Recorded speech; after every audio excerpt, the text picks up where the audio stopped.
always exciting. See those numbers go up.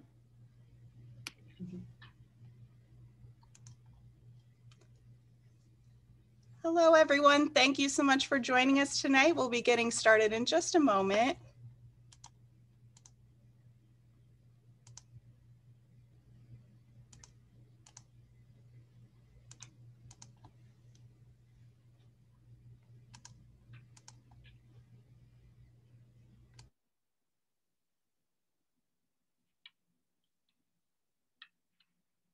Got a couple in the waiting room.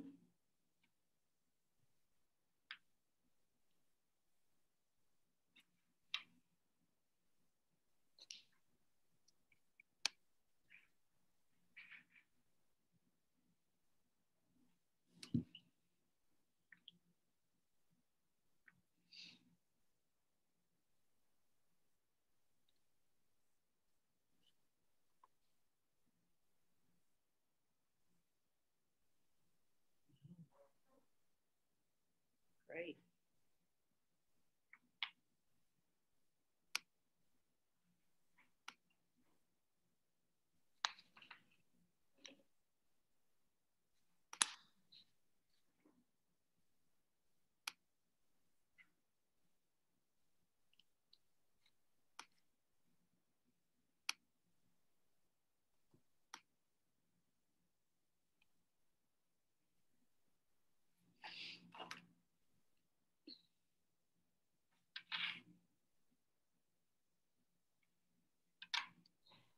All right, thank you for attending tonight's program.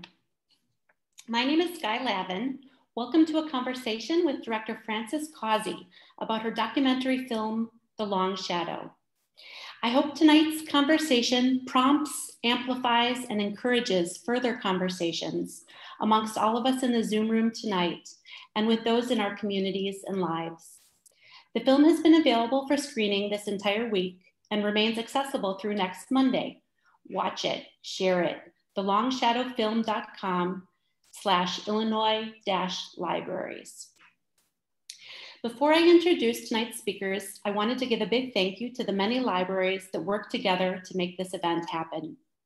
This program was co-sponsored by 27 area libraries in order to bring this movie and conversation to you. Now, I'd like to introduce our speakers for this evening. We have the film's producer and our moderator, Nick Kelso, and the director, Frances Causey. I'm just gonna let you go ahead and take it over, Nick. Thank you. Thanks so much, Sky. Thanks everyone for being here. So my name is Nick Kelso. I'm a producer and director of partnerships at Frances Causey Films. And Frances and I are just so thrilled to be here in conversation with all of you. And I have to start it off with giving a big shout out to Sky Lavin from Forest Park Public Library, who really spearheaded this. They reached out and said, can we do something like this? And a big shout out to all the other libraries who then joined on. A couple of the early participants in those conversations were Carrie Berg from Oregon Public Library, Arcadia McCauley from LaGrange Public Library, and another big shout out to our Zoom tech who graciously donated their Zoom room and the management of this entire conversation, Megan O'Keefe from the River Forest Public Library as well. So thanks to all of you for making this happen. We wouldn't be here without you, nor be with our partners, Rain and Tiba, our great Illinois partners. So I'll give a quick backstory about the film, a quick sort of Zoom 101, and then we'll get started. So if you haven't watched the film yet, don't worry, you're still welcome. So the Long Shadow follows former CNN senior producer, TED contributor, and Emmy Award-winning documentary filmmaker Frances Causey and producer Sally Holst as they trace back their family's legacy of white privilege, placing it in the context of the history of anti-Black racism in the United States that began with slavery and continues to impact our society today. The film has reached over 90% of the country via PBS and also through partnerships with organizations like Target, Toyota, dozens of incredible nonprofits and faith-based groups and community organizations like all of these great libraries who came together here. So for us, this is where we really love this part of filmmaking, where it's great to be on PBS, but our favorite part of what we do is getting to be in conversation with you in these types of dialogues. The film is also streaming on Canopy, which I'm sure your library folk are familiar with. We love Canopy. Amazon Prime, it's available DVD and digital download on our website, as well as via an educational toolkit, and that's at thelongshadowfilm.com. So a quick Zoom Q&A. So we're going to use the chat for questions today. So all of you will stay muted, and we're going to be finding your questions via the chat, and I will make sure to keep them in order, and then I will be bringing them towards Frances. So if you have a question, please put it in the chat at any time. I'll put a little mock question in there soon to get the ball rolling, but that's how we'll do this. Again, you'll stay muted, but we will be able to take your questions that way. And that being said, I will introduce Frances Causey, former CNN senior producer, TED Fellow, Emmy Award-winning documentary filmmaker and journalist. She's the director of many projects, including A Long Shadow, Is Your Story Making You Sick, and the New York Times critics picked Heist. So welcome, Frances. Thank you, Nick. I thank you so much to Sky, all the librarians. We love libraries.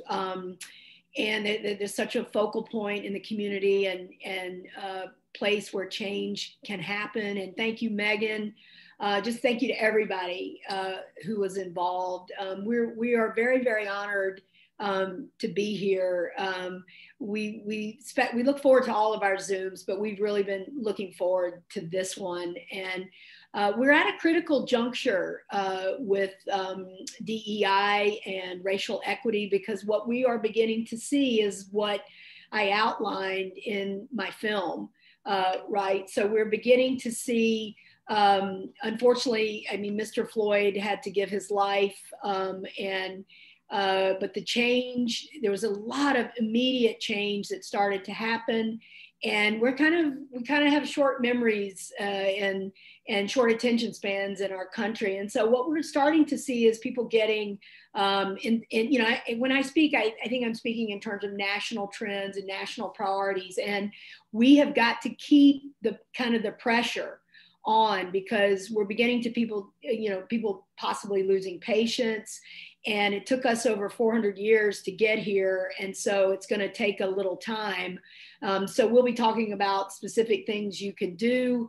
But we're at a critical juncture, I think, because we are seeing what I say in the film is this kind of white pushback to a lot of changes, positive changes that are happening for African Americans and African American communities. And which is why it's so important to connect the dots of the chain, of the things that happened even in the beginning of our country, and still some of the same attitudes and actions are taking place. And one of the main issues is lack of understanding, lack of connecting the dots of really what happened to Africans in our country and later African Americans. And it's a really hard thing to believe that, that this happened in our country. Less difficult for African Americans to believe, but a heavy lift sometimes to white folks like myself and others, because we've kind of been marinated in our privilege for many, many generations. And so I hope you'll ask really, really tough questions. If you don't want to put your name to them, please ask them anonymously. The time is now to really push for more change. And chances are I've heard your question before, so you won't stump me, but I'm okay if you try and stump me. Thanks, Frances. And yeah, I did want to reiterate that if you'd like to ask an anonymous question, which someone already has, thank you. You can use the chat feature. And when you go over to the chat and it says to, it defaults to everyone. You can click on that and chat just to me, Nick Kelso. I'll receive your question and no one else will see it. We'll ask it anonymously. So please do that. And also this Zoom is being transcribed live. So if you'd like to see a visual transcription of what's happening, click on the live transcript on the bottom of your screen, and that will pop up. And you can also hide that too. Let's jump right in, Frances. We do have a good question that came in anonymously. So they write, how do you feel about and deal with government people like Rick DeSantis, who has pretty much banned your film from college campuses in Florida? Right, great question. So there's a real backstory, political backstory, and I talk a little bit about this in The Long Shadow, and I always try to make my films apolitical, right? But given the current, because I don't want to alienate fully one half of the country, so I really try to be pragmatic, stick to the facts, connect the dots, and have someone kind of come to a conclusion that they maybe wouldn't have because they have new information, right? And so, I mean, you have politicians, you have politics, unfortunately, falling along these ideological, really party lines, because there's billions and billions of dollars in the political system, right? And it's all geared towards this very, black and white, sorry for the pun, but this kind of, you're either this way or that way. And I don't really think, I mean, we may be forced to kind of vote that way because we don't have any other choices. I mean, there are some other choices, but in the end, I don't think that's truly Americans' sweet spot. I honestly think there's, so people like Rick DeSantis are products of that system, right? And his party, I think, is doing now what the Democratic Party did with the Southern strategy. If you'll recall, I mean, politics, it's as old as dirt that politicians try to kind of divide and conquer, and they try, so they have a base. They have fully, I think in DeSantis's case, he's probably got fully 20, 25, 30% of Florida, maybe a little bit more, that if he tosses out this red meat, then he's gonna stand a better chance of getting reelected. The problem comes when you realize that 20 to 30%, or even 20 to 30% of Americans, or maybe a little bit more, who are, they say they're not racist, but maybe they really haven't looked at the privilege that their skin color has afforded them in this country, white Americans. And so a guy like DeSantis, right, is really trying to find scapegoats. It's a dirty kind of underbelly of our political system, right? And he's trying to appeal to their worst instincts.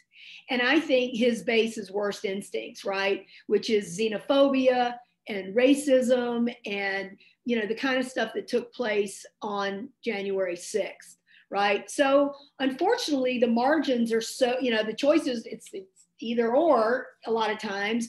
And that's who Florida elected. Now, what I'm trying to do is reach those folks who voted for Rick DeSantis and others like him who want to restrict voting, that have policies that disproportionately impact people of color and disproportionately impact people, working people, and in a lot of ways. And that's one of the reasons that I think Donald Trump was successful, in that he had the old stuff, but he also really was able to tap into the working class sense of insecurity, right? And so I encourage you. I made a film called Heist, Who Stole the American Dream, that talks about our political system and the co-opting of the media. Media became less a public service, more about profits, and corporate-owned journalism, which really explains the delivery of the news the way we get it, right? And so I encourage you, it's really kind of in many, many ways a sequel. Heist, Who Stole the American Dream is a sequel to The Long Shadow on a lot of different fronts. So we really need to get in this country, one of the core issues, and it's another film, but that needs to be made, is we have widespread political corruption.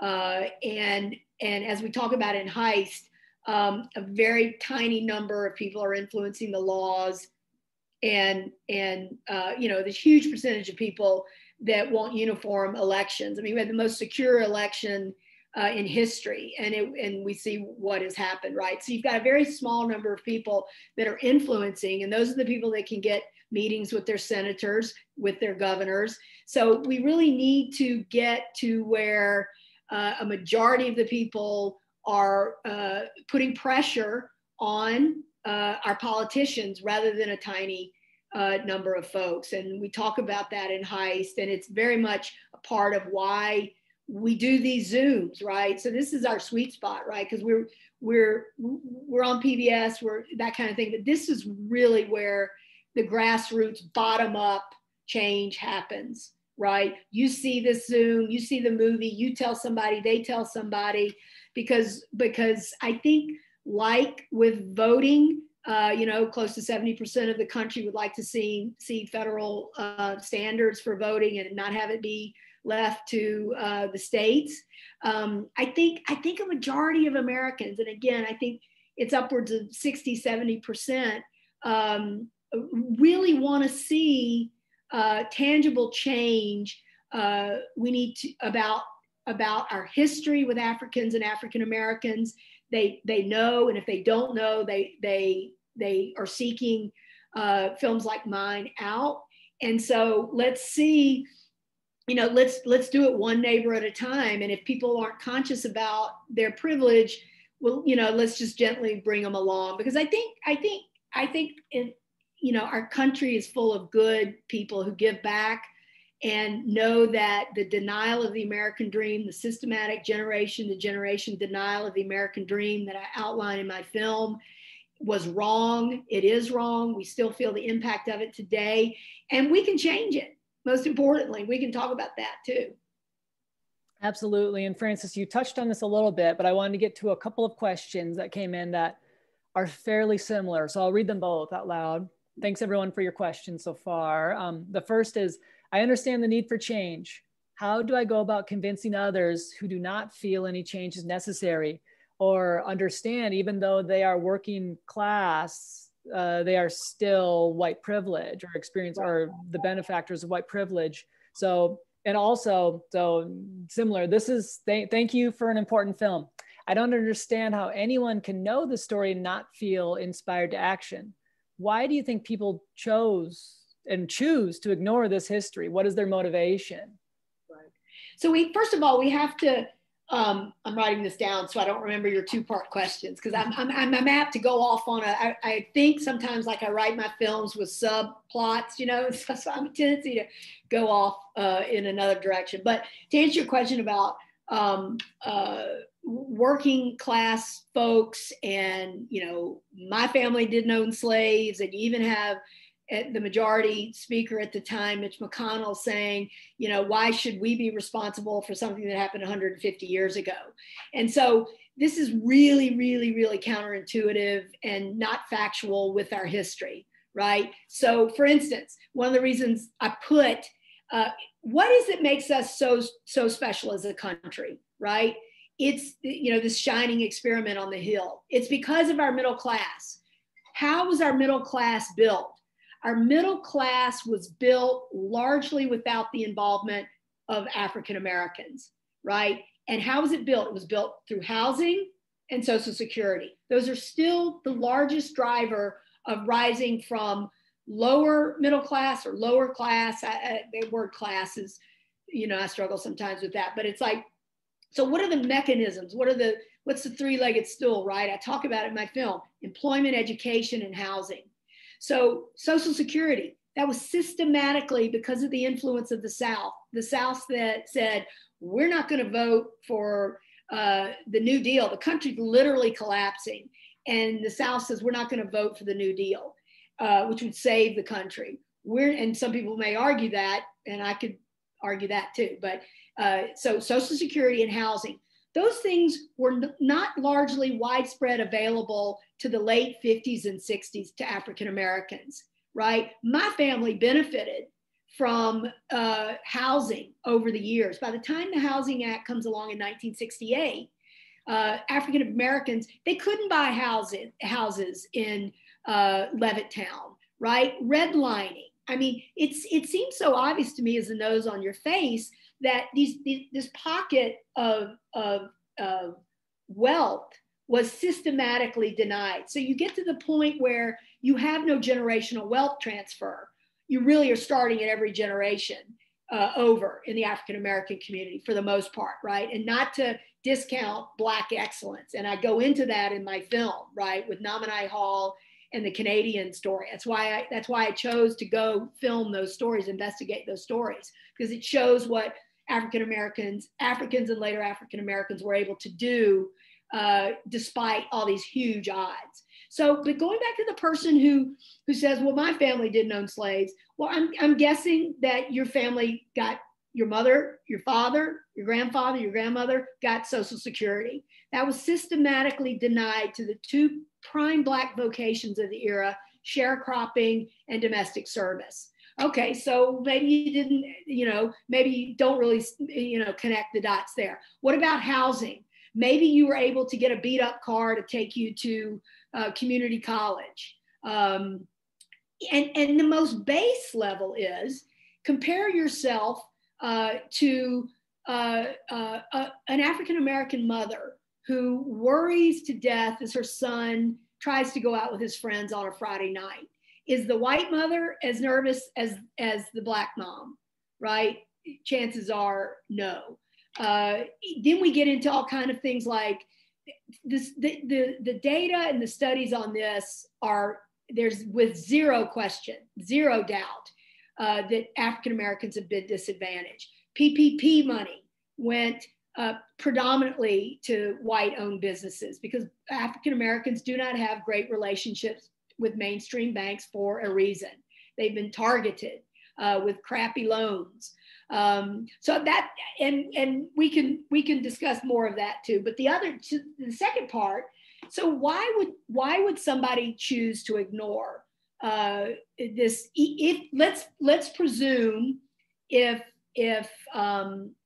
let's presume maybe they're exposed and to a little bit of information, right? And they choose to look the other way. Because there's some, I believe that anti-Black racism is really kind of hard. I don't know this for a fact, but if I had to do the film over again, I might have examined it. But it's really hardwired into the brain. You learn it from your parents, you learn it from your grandparents. It gets passed on through the generations. And our nation's lack of resolve and will, which is really one of the biggest quandaries to me, is why have we not examined this? And we did with the Kerner Commission, but we didn't enforce it, right? You see this with housing today. I mean, builders get tax credits for building in, poorer neighborhoods, or even, in wealthier neighborhoods. But then you start to see white pushback, right? Which is exactly what we're seeing now. But why? So then there are those that just haven't been exposed to a correct TikTok, a correct connect the dots. Or that's one of the reasons we made the film, right? I wanted to put in one sitting someplace where people could really, in 75 minutes, or 60 minutes, for instance, on PBS, really get quickly what's happened, because we were not taught this in school. So you really, really, if you want to understand what happened, it's very, very difficult.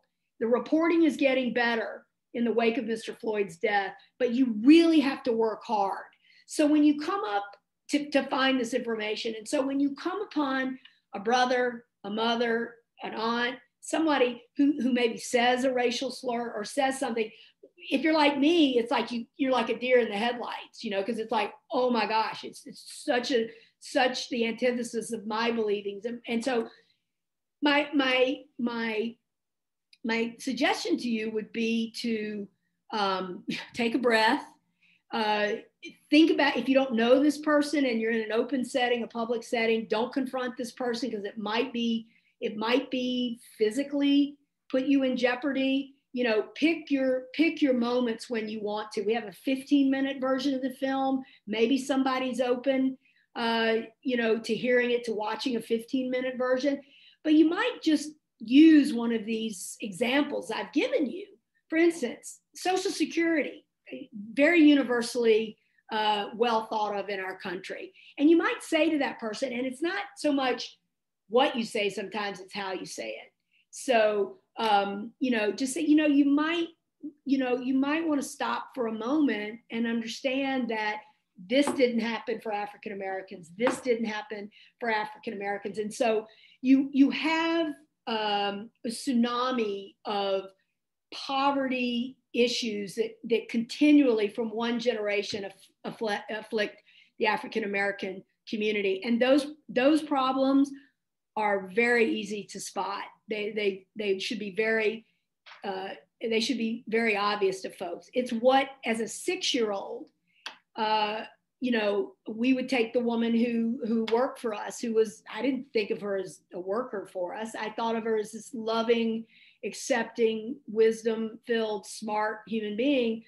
And, you know, we would take her to her house, and her house did not look like my house. And it was worse than that. And as I got older, I began to connect the dots that we actually had our own version of apartheid in this country, our own version of apartheid. Absolutely. And along these lines, for folks who are asking, how can I do this? As Frances mentioned, we do have the 15-minute version of the film. That's a great short watch. I shared the link to that in the chat. I also shared our community action guide, which is a short 5-page PDF that talks about how do I talk about this with folks? What kind of examples can I use? And it uses the film as kind of a backstory. So please, please download that and use it if you'd like to. Frances, we had a great question come in. Why have we not seen the connection between our founding fathers and their need to protect slavery that they were all involved in? Right. So pretty simple, right? So there's been a whitewashing, total whitewashing of our history. I could have made volumes on the history that was not known to us. And so we hear a lot about Lexington and Concord and the Tea Party and, you know, all this kind of vaunted, assessment of what we've done. And America is an incredible place, don't get me wrong. But when fully a third of our population, or maybe not, I think there are about 35 African Americans in our country. It's like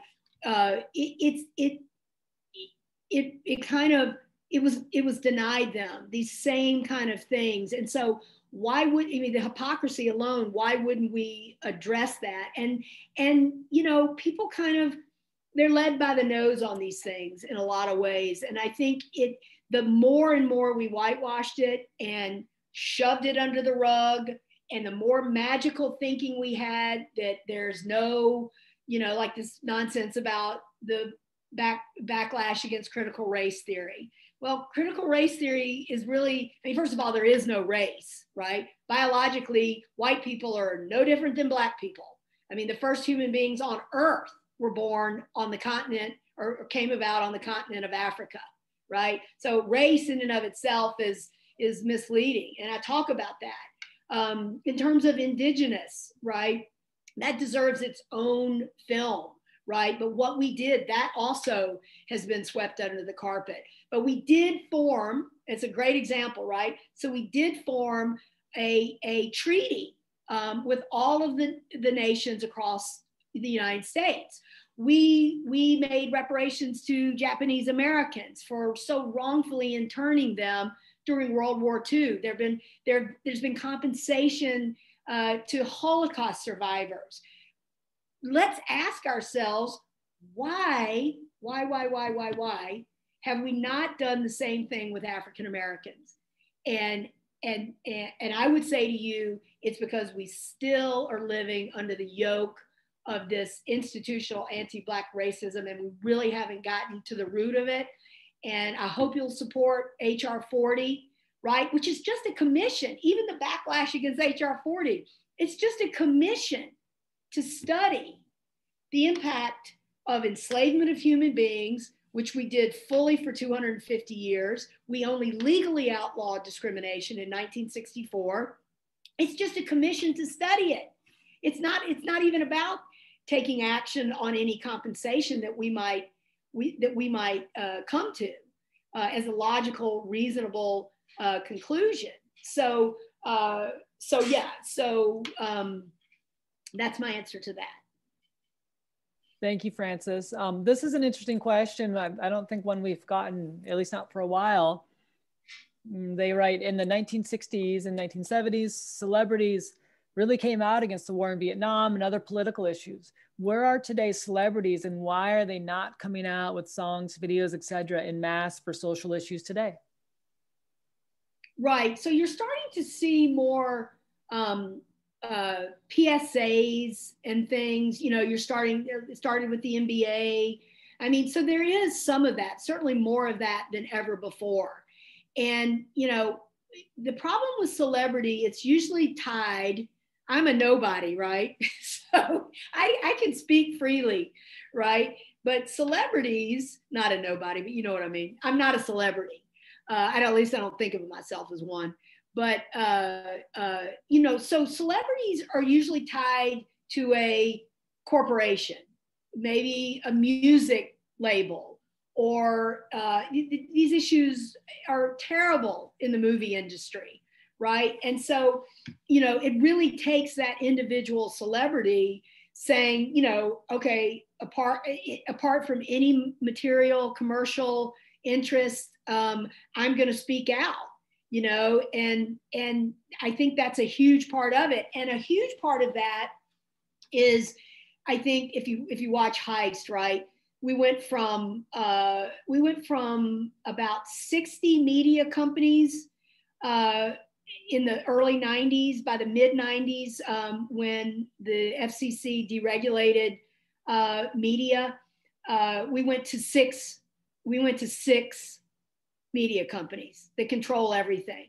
And that's radio, television, film, the whole kit and caboodle, right? And so you see the rise, for instance, in radio, because these are businesses are inherently conservative entities. I'm a business person, right? And Nick knows, you know, how we manage our films. You know, we have to be very careful about where we spend money, and I understand that. But when there's a groundswell, an outcry from a majority of Americans who buy those services, whether it's music, you know, downloads, whatever, to say that we want to see this change. I mean, we were thrilled. Toyota and Target Corporation, you know, had us on Zooms and, you know, buy Toyotas and buy Target because they get it. I mean, Target's had some challenging problems on a national level, but it's like they're really changing their culture. Right. So I think it's not as, I mean, they need permission. They need to have clout. I think if you're a big star, you know, you can come out and say these things, but that would be my kind of educated guess about that. Sure. And there are a lot of younger artists who are taking that leap too, right? And as Frances said, is that leap against the record label or what folks might want them to do. So absolutely. So this is an interesting question that was emailed to us before the conversation. I hope this person is here. And Frances, this I'm absolutely sure is the first time we've gotten this question. It's about the white male. They ask, what I find amazing is the brutality and viciousness of the white male. They say it's beyond comprehension. And they ask, how can this and why and how was this concealed? They even ask, what is the psychological premise of this behavior of protecting, I guess, the white male identity for so many years? Well, okay, so I think it's there's sexism. You know, there are a lot of isms going on in there, and we have this in the film, right? You talk about when the group in charge and the group empowered, right? I'm watching a film. We're making a film about PTSD in the military, and I'm watching all these docs on out there. And so it's like, I mean, a huge part of a problem with the psychiatry business, and is it's grounded in like hysteria. Women were labeled hysterical, right, before they truly knew what was going on, perhaps with hormones and menopause and things like that. And it's like, so they feel threatened.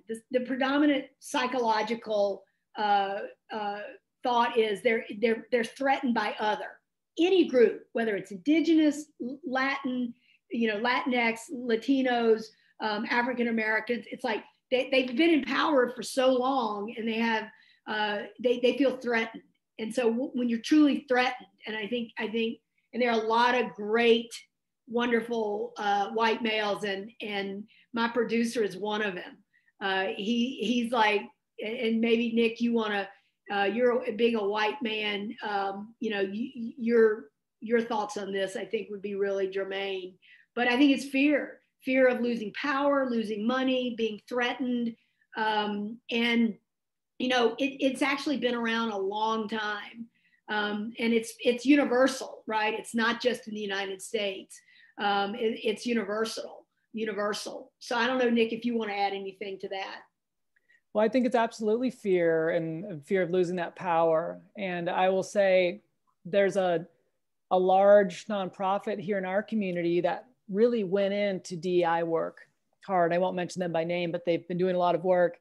Their CEO is a white male, and they've gone so deep into the work that he realized, I can't be the CEO of this organization if I'm really honoring this work. So that's the level of change, I think, that we're starting to see, which is incredible to me, to see someone step down and realize that it's time for that power shift. But it was a great question. And I think, yeah, it's absolutely fear and power and the money aspect, right?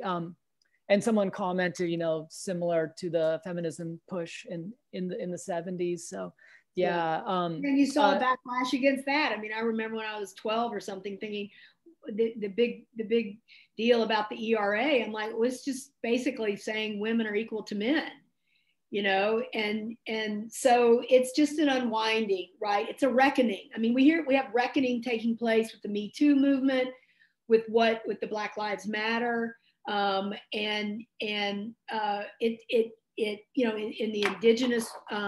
One of the things I love about, I work a lot with one particular indigenous group, a nation, and they've been empowered, by the wealth from the casinos across Arizona, and it's just so great for them.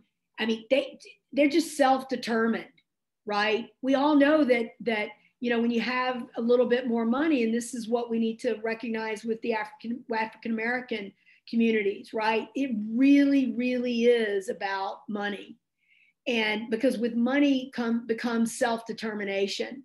And this is a major point in the film. And I don't know if it was subtle or obvious to some people, but it's like the right to choose the way you want to live your life. Like personally, if there was an African American who was smart and was a politician that was trying to be, I would be okay if they would speak Ebonics. That was a big deal. It's like, speak the way you want to speak. I'm not threatened by your cultural, how you choose to live your life, what you wear, how you speak. It's like, but we've got to respect, right? We've got to respect, and we need to be more integrated. We need to live together. We need to break bread together. We need to realize that we are not any different. There's no way we are different except in access to the American dream. And that's a really hard pill for people to swallow, that as Americans, we could have done this to other Americans. And I talk about the creation of whiteness in the film, right? Which goes back to this question of white males and fear, right? This is the issue that we have in the African American community goes back to being engineered, and we need to engineer our way out of it. We need to make it right, not be passive, not hope that there's magical thinking, but we need to constructively reject things like this challenge to critical race theory. That is nothing in the world but, propaganda for a certain people that don't want the truth, and that's gotten traction because the media has perpetuated that nonsense, quite honestly. Frances, part of the reason we organized this with these 27 Illinois libraries was to celebrate and honor Juneteenth. So I wonder if you could talk about the complexities. I know we talked about this on one of our Zooms earlier this week, sort of the complexities behind Juneteenth and celebrating it, and how folks on this call might learn from you and how you look at Juneteenth. Right. So I found myself kind of positively giddy. So Juneteenth, giddy about it in some ways because it was a national recognition, right? Look how long it took to get MLK Day. Still can't get some employers to give people MLK Day off, and because of their own latent racism, right? But Juneteenth, it was talked about. I mean, it took over 2 years to get for the news that the enslaved had been emancipated by President Lincoln, right? And so I found myself, as I was in the airport with Nick coming back from shooting in California last week, I found myself thinking, should I say Happy Juneteenth to African Americans, right? And so everybody's, I mean, even in the African American world, African American, I was surprised. One of the biggest surprises was hearing, I thought that this was a film just for white folks, right? I made the film I wanted to see, and that I needed a white person to say, I needed to see a film where a white person said, hey, we did this. How are we going to fix it, right? And so even, obviously in the African-American community, there's different levels of understanding of the history. And I hear a lot from African-American groups who thank me for their film, thank me for the film, that they learned things that they didn't know. And so there is that problem also in the African-American community. And so I didn't quite know how people would take it. Like, why would we celebrate the end of slavery? I mean, it's such a loaded issue for everyone, right? And so I wanted to recognize that I wanted to say, when I said Happy Juneteenth, also Happy Black Excellence, and make sure that, that they knew I wasn't defining them because their skin was Black. I was somehow defining them through acknowledging this holiday. Personally, I kind of wanted to see people's reaction.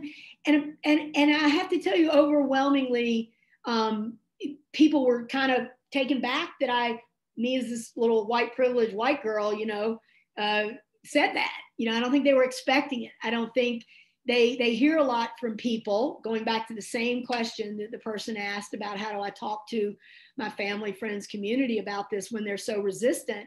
It's like, I think they were shocked, and I've done this other times when I've seen it in terms of what we can do to support. I mean, the way I see it is we're white-led allies to a Black-led movement. I mean, African Americans know the answers better than I do to the problems in their community. I mean, I know them from a researched, I'm steeped in this like a good cup of tea in this issue. I've been studying it since 2013. And so I feel like I know a lot, but it's theoretical, right? It's like, I want to, as a white ally to a Black-led movement, support them. And I've gone up to people, and one woman said support, support Black women, and I use it as a conversation starter. And those are some of the many things that we can be doing, right? We can express support with our congresspeople and our senators for HR 40. We can buy at Black-owned businesses. We can support Black activists. They've got to eat. They've got cars to repair. They've got rent to pay, mortgages. And so, let's support wherever we can the movement, local, state, regional, federal.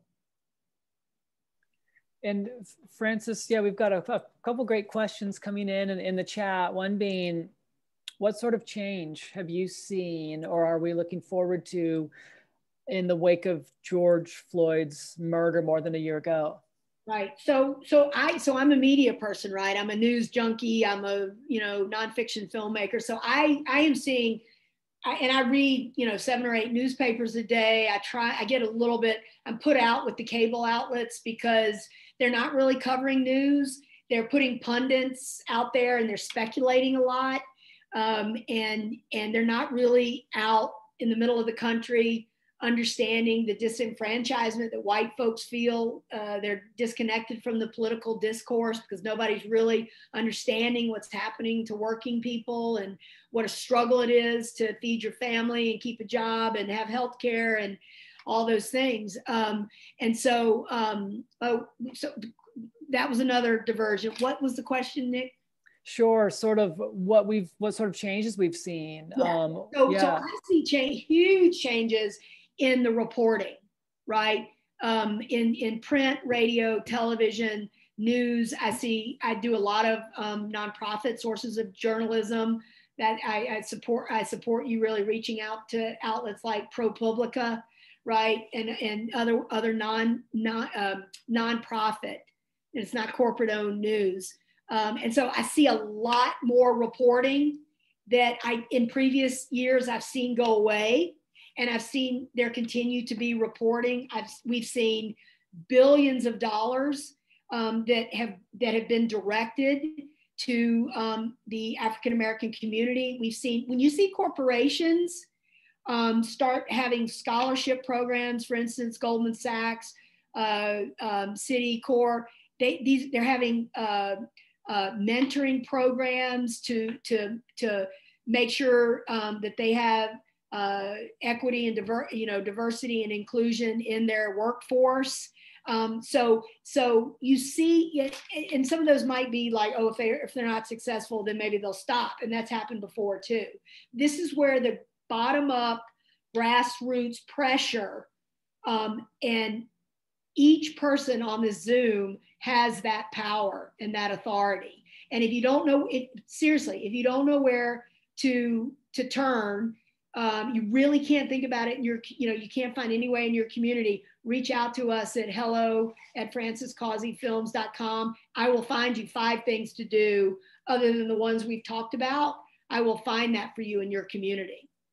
Definitely. And this is a little bit, there's all kinds of great stuff happening. And in Illinois, there's the Together is Better Alliance, Yep. Which I will share the link in the chat. And I don't know, Francis, do you want to talk about them a little bit? Yeah, it's like I get this, incredible warm, fuzzy feeling. So there were 2 African-American women in 2017 who, and I can't remember exactly, they saw the film and they were so moved by the film, and they formed, one was a former GM corporate lawyer, the other one was an entrepreneur, and they formed the Together is Better Alliance. And they show the film, they show other films, they take field trips, they have pizza together, black and white. They're getting black and white together, which is really, really what it's about, right? Because then that stigma, that stereotyping, that scapegoating just falls away, right? They go to the museum, and they've taken a trip to the museum in Montgomery, the African American Museum there, and so and we've had people that have formed chapters from the Chicago chapter, and that's why I think pretty much we're sitting here tonight, because the film has been shown more in Illinois than in any other state by far. So it just goes to show one leads to the next, right? It's word of mouth.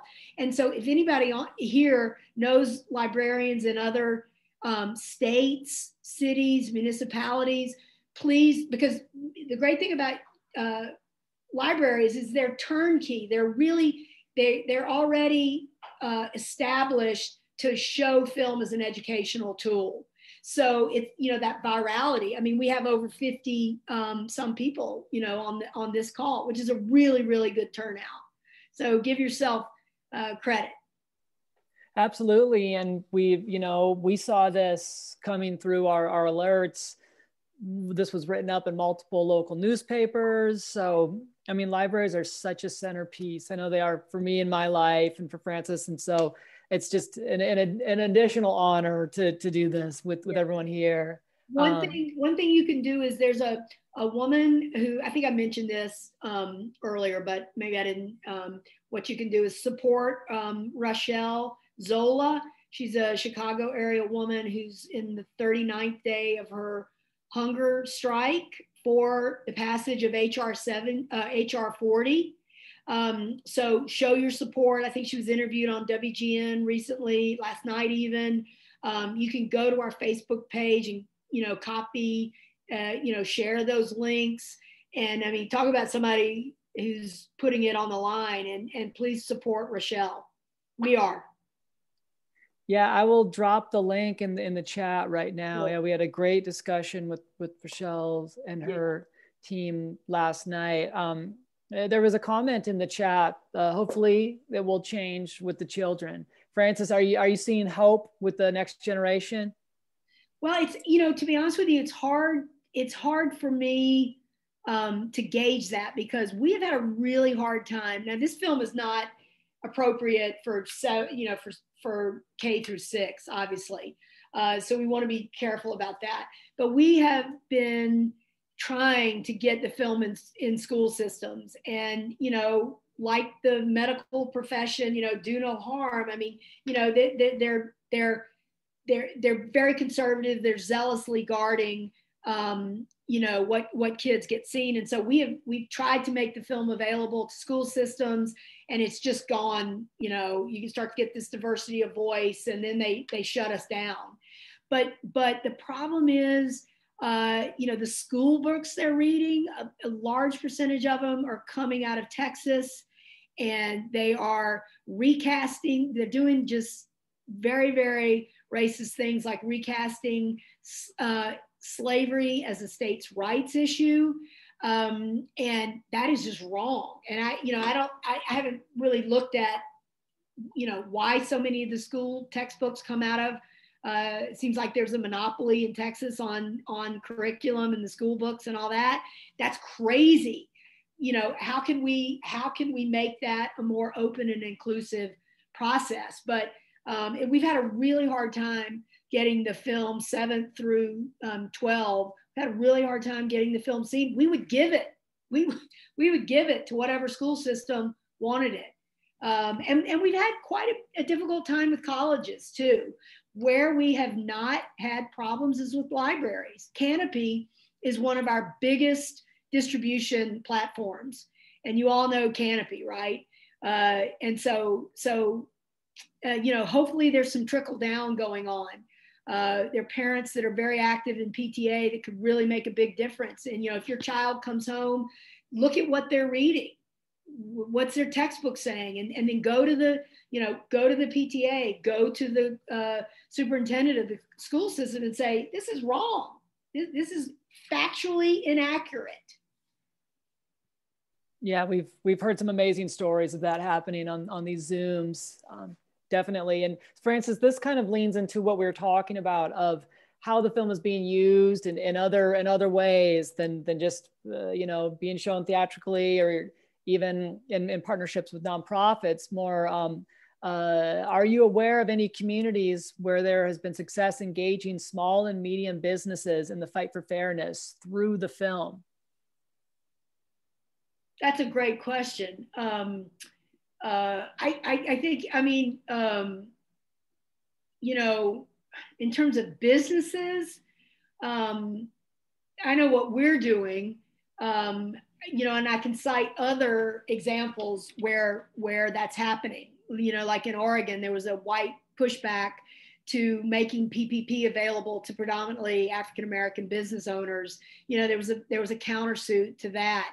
I don't know. I mean, I know Amania is a business person, the Together is Better Alliance, but in terms of specifically businesses, we're focused, I'm doing Zooms on in other states and on a national level. And, but I'm sure there are. I mean, I know that we got the idea of helping to fund activists, through the Black Lives Matter. I mean, so I would look to them and other activist groups, Surge, showing up for racial justice. They have a very, very robust support of local Black businesses. So they're doing phenomenal work.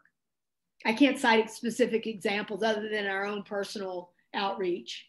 Sure, and we've seen sort of change happen with the film. For instance, when we shared the film with the Toyota Chicago region, we did one of these Zooms. They said, we want to do another one. We did another one. Then they said, we want to do a 2-hour and we want to invite more of our partners. So they really made it a cornerstone of. And so is Target,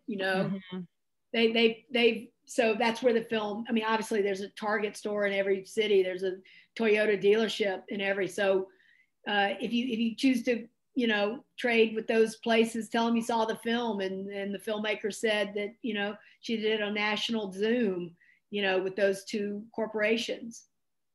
And so we just have about 3 or 4 minutes left. Frances, what do you want to leave everyone here with tonight? How can folks, we've talked about using our community action guide. I can share that again in our 15-minute version of the film. Is there anything we haven't discussed that you want to leave folks with as we close?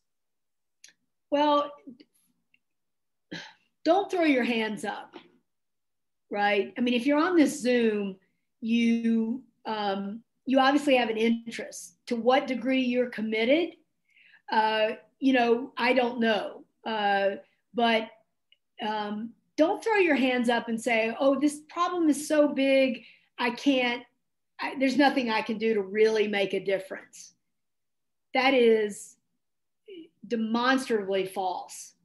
You can make a difference right after you get off the Zoom call. You can call your representative, you can call your senator, you can give your support to HR 40. There, in your heart of hearts and in your mind that there are many, many things you can do. So try not to kind of get so frustrated and you read something and it triggers you and you throw up your hands and just do what you can. Just do what you can and you will begin and tune into also when you read, I call it reading in, so I read in every morning, multiple newspapers, and you're not going to do it to that degree, but be looking for change and action because it's happening. It's happening. The evolution of this Zoom that we do, Nick, when you agree, has really changed demonstrably in the wake of Mr. Floyd's death. So change is happening. If it's not happening in your life, don't throw your hands up, and also understand that you need to find change where it's happening and look for it and be encouraged by that. Because this is not, I do believe, and I hope I don't live to eat these words, but there's no going back. So even if it's just at a spiritual, mental, emotional level, accepting that this is here to stay. And I've spent 8 years working on this movie, making it, releasing it, talking about it, making media appearances about it. And I'm telling you, it's not going away.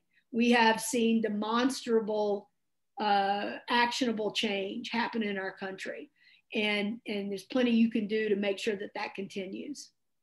Absolutely. Thank you, Frances. And thank you everyone for being here and joining us for this conversation. Now, this has been recorded, so for folks who couldn't make this and want to share it, reach out to your library or visit the screening page, thelongshadowfilm.com/Illinois Libraries to share it and watch the conversation, watch the film again. I'll share a link for folks who are interested in hosting a screening event or who work somewhere that may want to do that. I just dropped that in the chat. Again, thank you to Megan O'Keefe from River Forest Library for hosting this event. Thank you, Arcadia McCauley, Carrie Berg, and Sky Levon for being sort of the early adopters in conversation of making this happen. Thanks to you and everyone here. Hundreds of people watched the film, and we're so grateful for that. And thank you everyone for being here. Again, my name is Nick Kelso. I'm producer and director of partnerships at Francis Causey Films.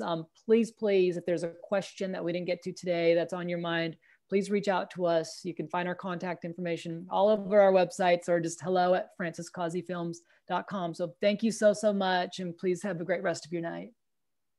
Thank you. Goodbye, everybody. Stay safe.